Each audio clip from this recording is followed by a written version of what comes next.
It started like any other evening. Elena was in the kitchen, humming a tune while making her favorite herbal tea. I sat at the dining table, flipping through some architectural designs for a project I was considering taking on. It was routine, calm, comforting, familiar. But what she said next shattered everything I thought I knew about my life. "Adam, I need to talk to you." There was a tone in her voice I hadn't heard in years, not since her mother passed. I looked up, my curiosity piqued but not yet alarmed. "Sure," I said, setting the papers aside. "What's on your mind?" She hesitated, her fingers gripping the edge of the counter. "I've been thinking about us, about our marriage." My stomach tightened. "Okay," I said slowly, keeping my voice neutral. "What about it?" She walked over, her eyes avoiding mine. "I feel like we've fallen into a routine. Things are predictable, stagnant." "Stagnant?" I repeated, trying to keep the edge out of my tone. "Elena, what are you talking about?" She finally looked at me, and the vulnerability in her eyes struck me like a blow. "I want to explore something different, Adam. Something new." The words hung in the air like smoke, choking me. "Something different?" I said, my voice hardening. "What does that mean?" Her gaze dropped again. I think I want to open our marriage." The room spun. I gripped the edge of the table, the wood grounding me as I struggled to process what she had just said. "You think you want to open our marriage?" I said, my voice rising despite my best efforts to stay calm. "Elena, are you hearing yourself?" "I know how it sounds," she said quickly, "but it's not about you. It's not about us. It's about me. I feel like I'm missing something in my life, and I need to find it." I stared at her, my heart pounding. "And you think the way to find it is by being with other men?" "It's not just that," she said, her voice trembling. "It's about rediscovering who I am outside of this marriage." I couldn't believe what I was hearing. 25 years, 2 daughters, a lifetime of building a life together, and now this. "Elena, we've had rough patches before, but we've worked through them. Why didn't you talk to me about this sooner?" She sighed, the sound that was equal parts frustration and guilt. "Because I didn't know how to. And honestly, I was afraid of how you'd react." "Well, you were right to be afraid," I snapped, rising from the table. "Because this is insanity, Elena. Do you have any idea what you're asking me to accept?" "I'm not asking you to accept it," she said, her voice firming. "I'm telling you what I need." Her words cut deeper than anything she'd said before. This wasn't a discussion. It wasn't a question. It was a declaration. And it wasn't about us. It was about her. I shook my head, trying to steady myself. "I can't do this," I said finally. "If this is what you want, then I'm not the man for you."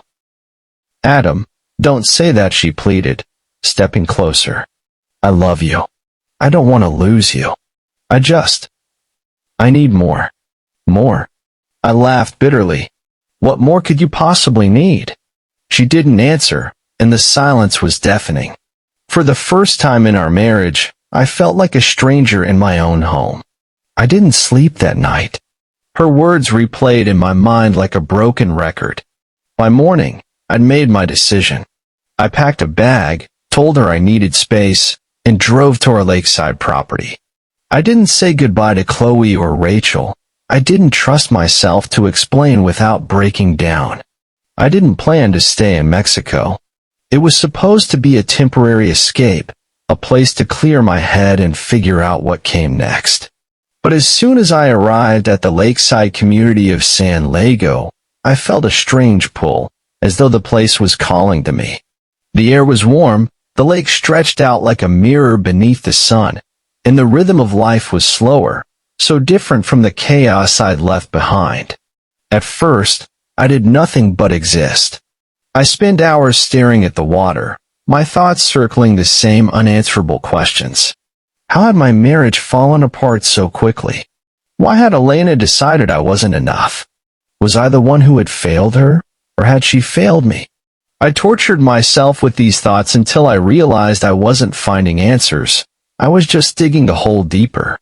That was when I made the first real decision for myself in months, to let go of the questions. I didn't know if I could heal, but I could start by simply living. I bought a modest property, a small house with peeling paint and a ramshackle dock, and threw myself into fixing it up. The physical work was a relief, something tangible I could control. I rebuilt the dock, painted the house, and even started crafting furniture in a small woodworking shop I set up in the garage. Each project felt like a tiny step forward, a way to reclaim the parts of myself I'd lost. The locals were kind, but they gave me space, sensing that I wasn't ready to let people in. The exception was Luis, the elderly owner of a bait shop by the lake. He took an immediate liking to me and often stopped by to check on my progress. Luis had a way of speaking that felt like wisdom wrapped in humor, and his stories about life in San Diego gradually drew me out of my shell. He told me about the festivals, the music, the food, and the people who had made this community their home. For the first time in months, I started to feel a flicker of something I hadn't felt in a long time: curiosity.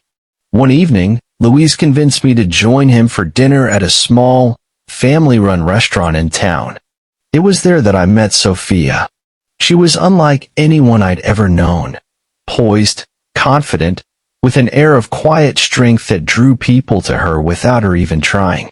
Her thick, dark hair was streaked with gray, and her eyes, a deep shade of amber, seemed to see right through me. She owned a pharmaceutical company, she told me, supplying medications to hospitals and clinics across the region, but she spoke of it casually, as though it were just one part of her life rather than the defining feature. We talked for hours that night, long after Louise had wandered off to play cards with some friends. I told her about my daughters, about my career, and even cautiously about Elena. Sophia listened without judgment, her gaze steady and calm. When I asked about her life, she smiled sadly and told me about her late husband, who had died in a factory explosion years ago. He was my world, she said softly, but life goes on. You learn to carry the weight. It wasn't just her words that struck me. It was the way she said them, as though she truly understood what it meant to lose everything and still find a way to keep going. By the time I left the restaurant, I felt something I hadn't expected: hope. Sophia and I began seeing each other regularly, though it started innocently enough. She invited me to join her for a local festival where the streets were alive with music, dancing, and food. It was impossible not to get caught up in the energy of the place, and for the first time in years, I let myself enjoy the moment. Sophia laughed as I stumbled through a traditional dance, her hand warm in mine, and I realized how much I'd missed the simple joy of being with someone. Her daughter, Maya, was just as remarkable. At 14, she was a whirlwind of energy and charm, with a quick wit that reminded me of Chloe at that age. Maya took to me immediately, calling me Senior Fix-It after seeing the work I'd done on my house. She loved hearing stories about my woodworking projects and even convinced me to help her build a treehouse in Sophia's backyard. Her laughter was infectious, and spending time with her felt like rediscovering a part of myself I thought I'd lost. But as my bond with Sophia and Maya grew, so did the shadows of the past. Elena began calling more frequently, her messages alternating between regret and defensiveness. "I miss you," she said in one voicemail. "I made a mistake. Adam, can we fix this?" I didn't know how to respond. Part of me wanted to tell her exactly how much damage she'd done, to throw her words back at her and make her feel the weight of her choices. But another part of me just felt tired. I didn't want to fight anymore.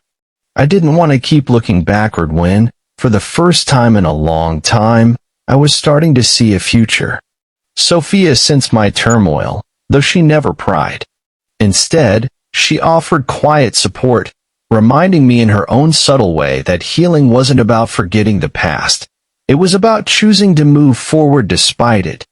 One evening, as we watched the sunset over the lake, she turned to me and said, "You don't have to decide everything at once, Adam.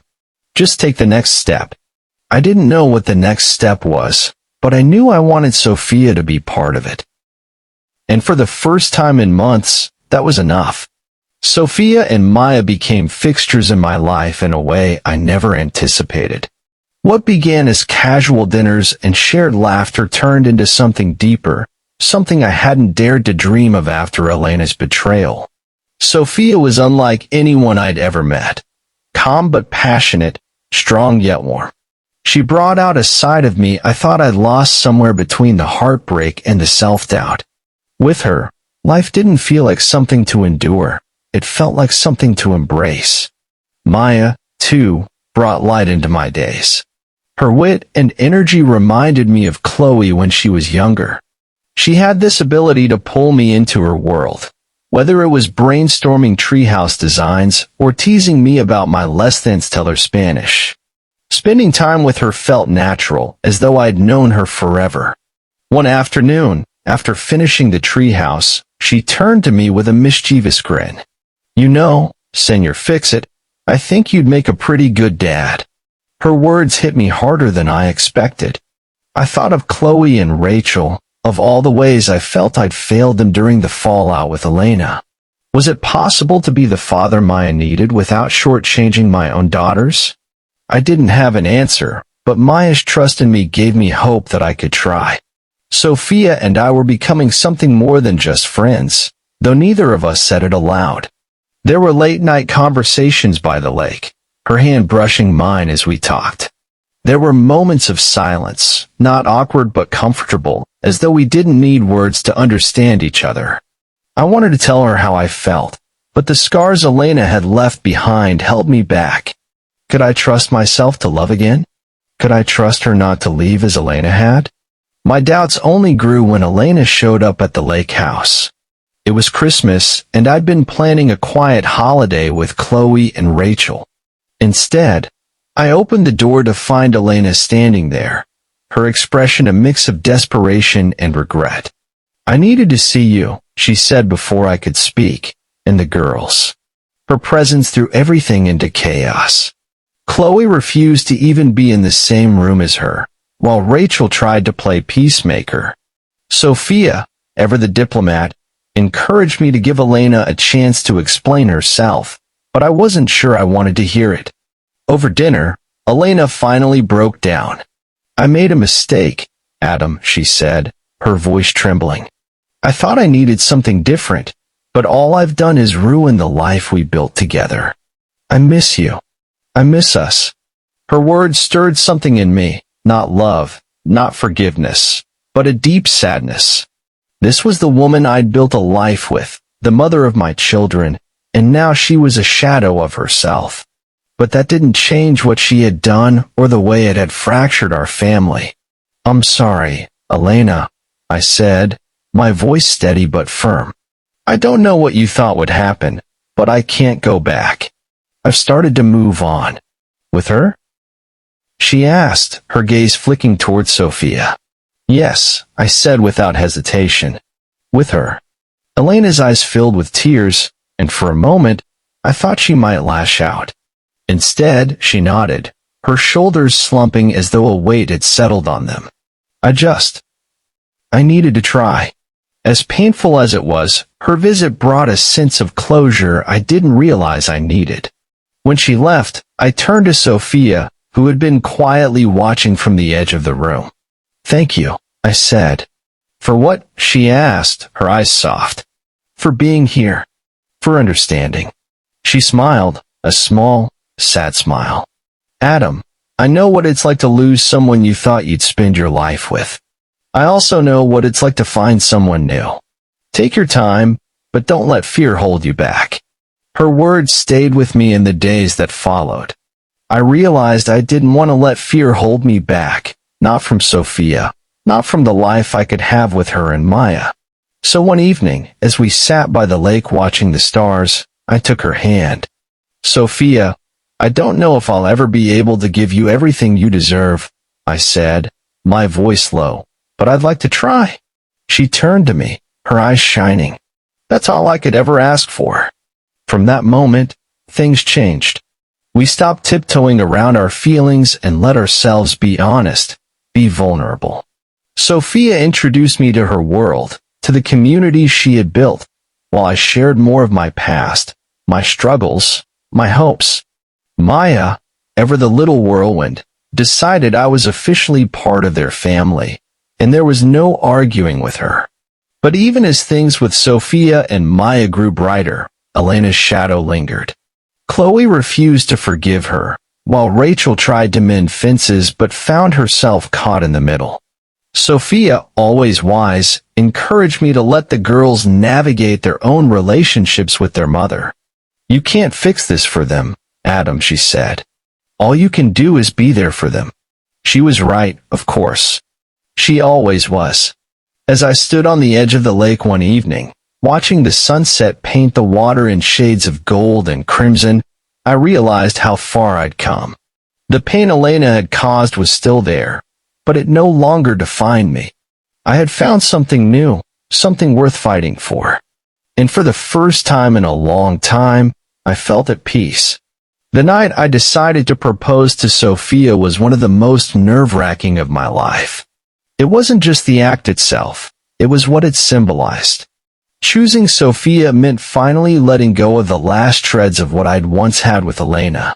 It meant committing fully to a future I hadn't imagined when I first arrived in San Diego. It meant trusting myself to love again. I spent hours pacing my house, rehearsing what I would say, but the words felt inadequate. How could I express what Sophia and Maya had come to mean to me? How could I explain that they had brought me back to life? In the end, I decided to speak from the heart and hope it was enough. The next morning, I drove to a local jeweler, one Louise had recommended. The shop was small, tucked away on a quiet street, but the selection of stones was breathtaking. One in particular caught my eye, a fiery opal with shades of orange and red that seemed to burn from within. This one, I said to the jeweler. It's perfect. Maya helped me finalize the design, her enthusiasm contagious. Mom's going to love it, she said, her dark eyes sparkling. And if she says no, I'll make her say yes. I laughed, grateful for her unwavering support. Let's hope it doesn't come to that. Sophia and I had been spending more time together, blending our lives in subtle but meaningful ways. She often joined me on the lake for fishing trips, her laugh echoing over the water as she teased me about my less-than-impressive catches. In turn, I accompanied her to community events, watching as she navigated the room with grace and charm. Despite our growing closeness, there were moments of hesitation on both sides. Sophia, ever strong, carried a secret weight I couldn't ignore. One evening, as we sat by the fire in her living room, she finally shared it.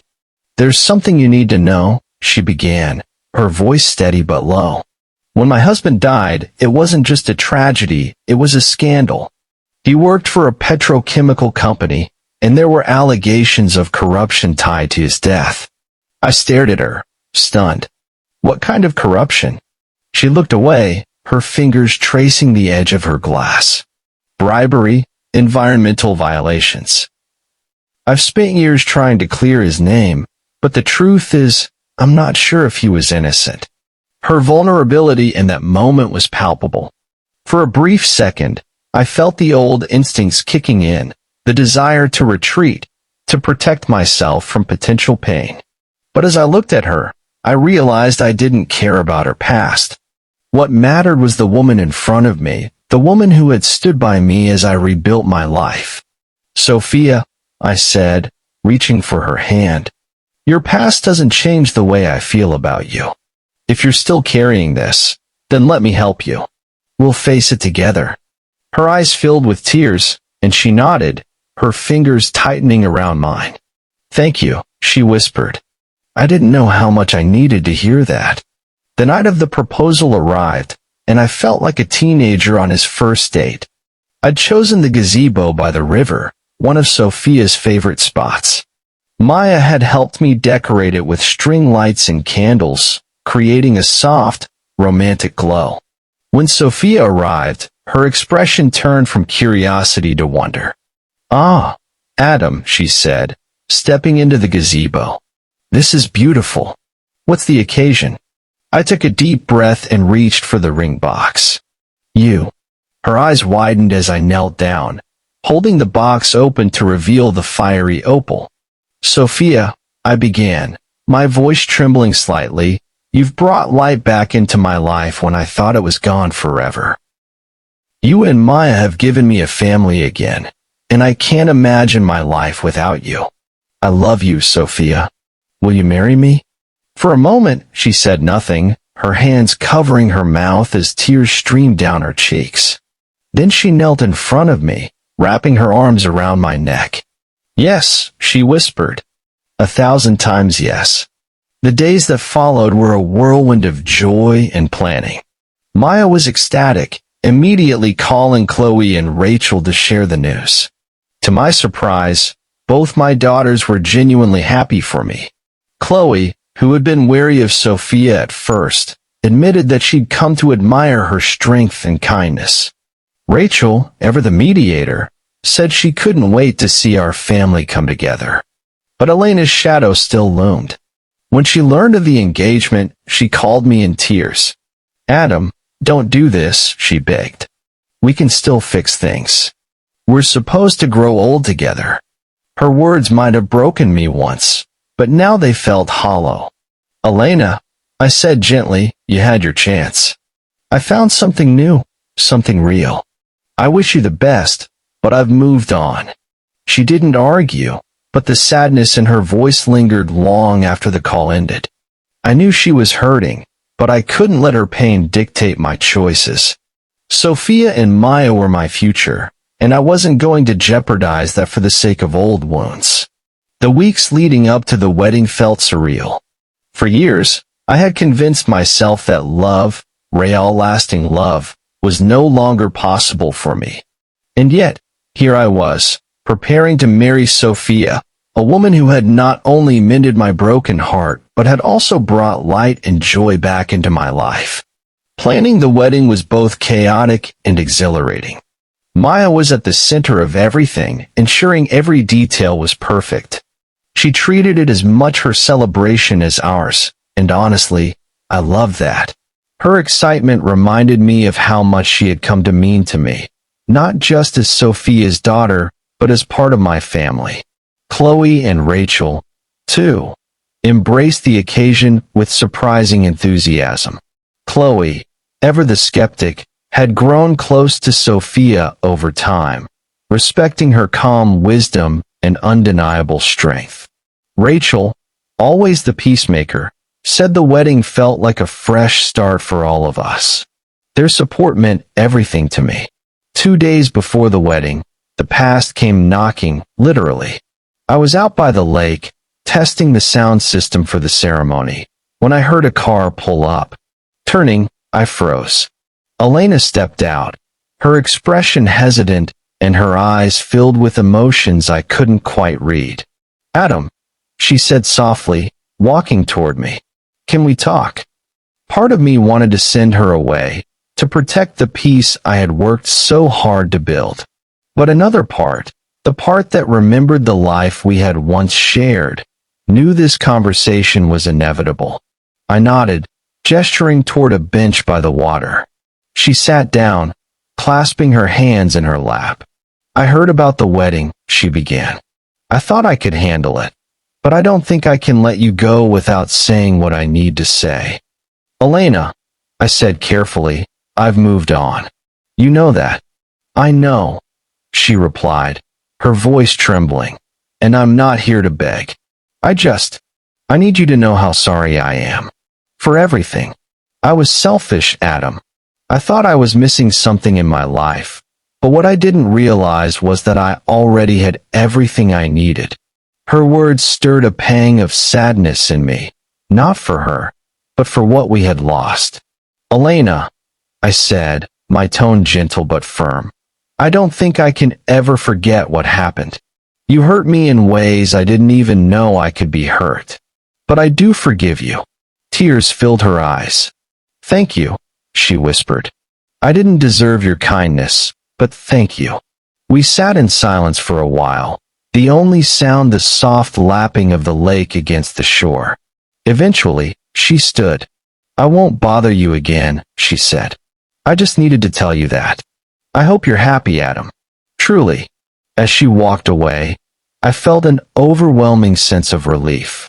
Her visit, while unexpected, brought closure to a chapter of my life I was finally ready to leave behind.